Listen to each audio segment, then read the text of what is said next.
Hey guys, welcome back to the Dead Warrior Society. I am your host, Zach Masick. I had no intention of doing this episode. The last episode I did was simply sort of some final thoughts, sort of an epilogue of my series on Robert Rogers and his Rangers. And moreover, the sort of paradox that when you go through the Q course, one of the things they talk about is obviously the history of SF. And one of the things they note within the history is that somehow, although Robert Rogers and his Rangers, there's no direct connection between the units that exist today. There is some sort of continuity between what he was doing back during the French and Indian War and what Special Forces Green Berets do today. And having been taught that and then having done a serious deep dive into the history of Robert Rogers, I found that this to be just simply not the case.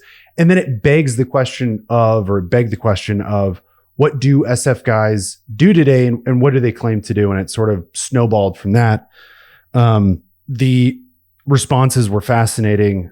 Comments, questions, inquiries.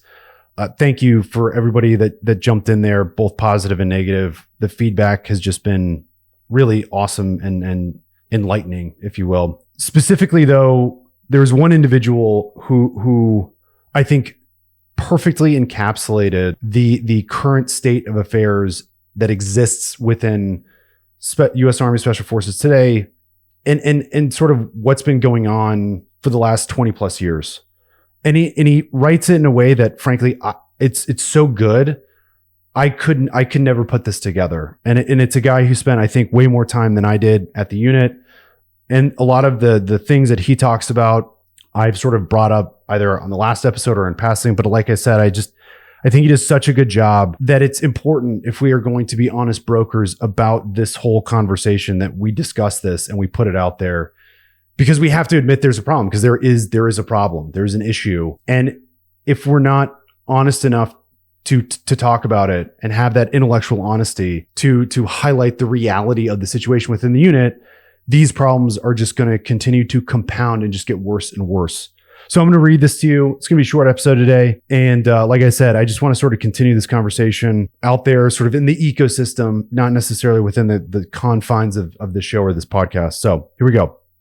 Quote, I went through the Q course between 2002 and 2004, retired, still involved, very proud of my time and wouldn't change it for anything. Wish I could do it over. As an instructor out there in the SWIC ecosystem, and for those of you who don't know, SWIC is just like kind of the Q course, I still get to live vicariously through the naive. That said, God, I started to hate it. For years, it felt as if we were rudderless. The administrative workload was very high. I remember multiple inventories each month. I recall delaying or canceling training for change of command ceremonies. I remember risk assessments not having their T's crossed or their I's dotted, which caused problems with getting the team out to train. I remember being unable to drive from point A to point B without a CONOP. I remember the threats of tab revocation if we couldn't sustain our language rating, a skill that is barely, if ever, used. It was distraction after distraction. I understand that you need to maintain order and discipline. I recognize there will be areas where we need to self-sustain our organization. We must take responsibility for our own equipment, kit, vehicles, etc. However, the payoff never seems to be there. It feels like we are spending a lot of time shining our boots, but barely ever wearing them. The force grew too large. It became overly dependent on and anchored to the regular army. The force became too political and, in certain instances, politically correct.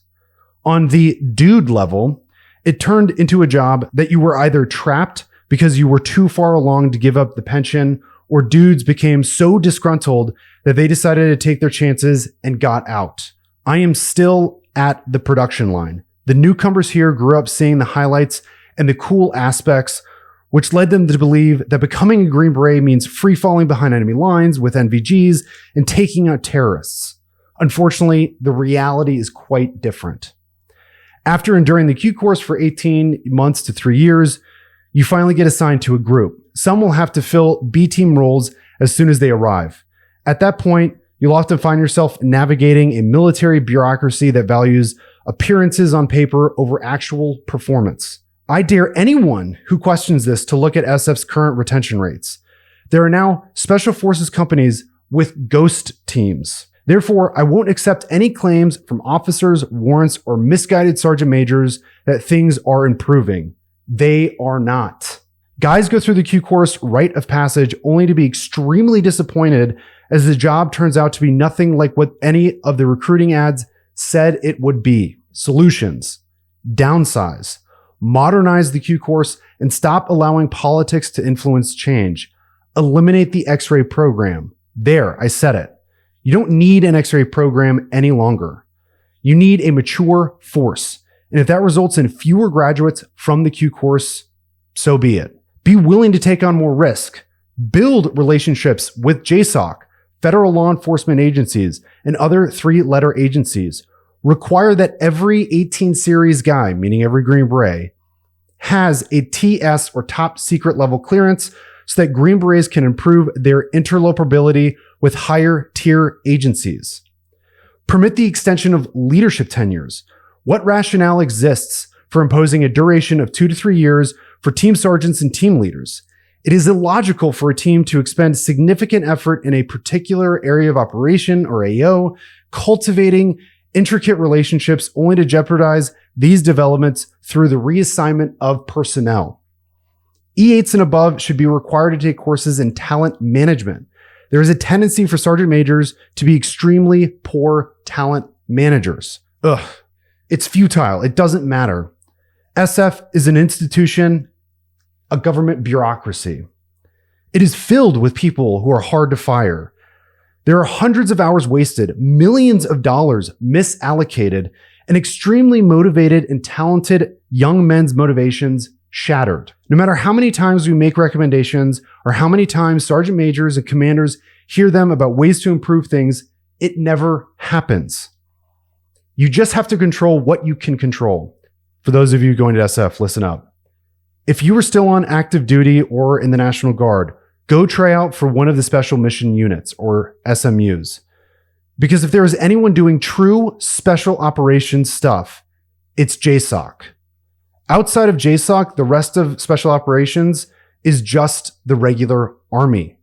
We delude ourselves by comparing the contemporary Green Beret to that of an OSS operative, of a member of MACV-SOG. But that's not who we are right now. We are an inventory-taking, change of command-making placeholder with green hats. But God knows, I wish I could do it over again with what I know now. DOL, Deo Presto Liber.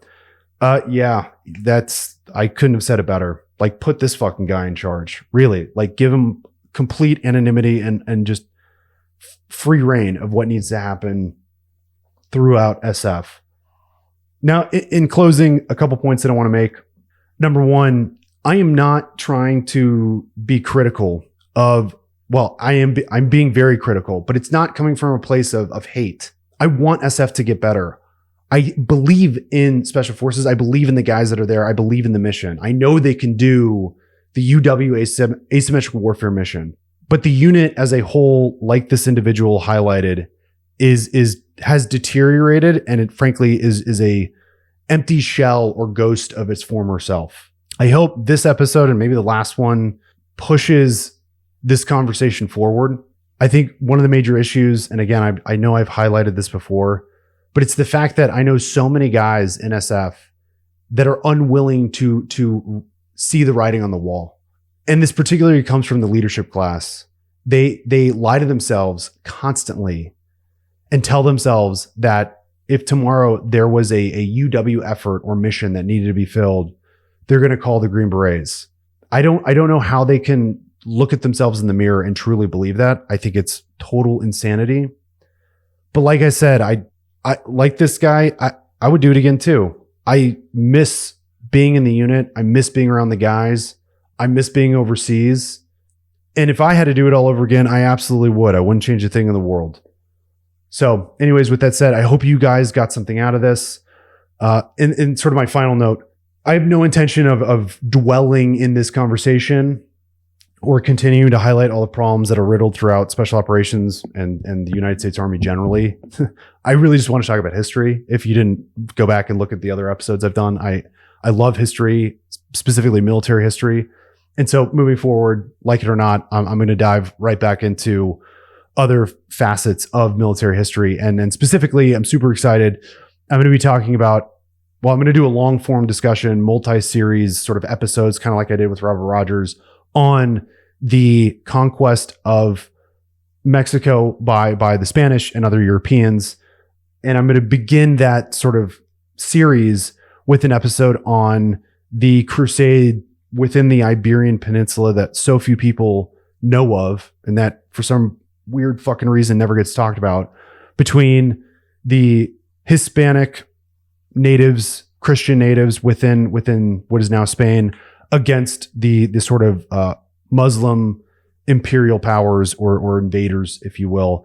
And what I'm really interested in is sort of where all of the SOPs and the TTPs came from when the Spanish invaded Mesoamerica. And again, some of the things, the decisions they made as far as how they were going to do that conquest comes directly from how the Christians reconquered the Iberian Peninsula from the Moors, from the Islamists. So anyways, I'm super excited. Stick around. I'm Zach Masick. This is the Dead Warrior Society. See you next time. Deuces.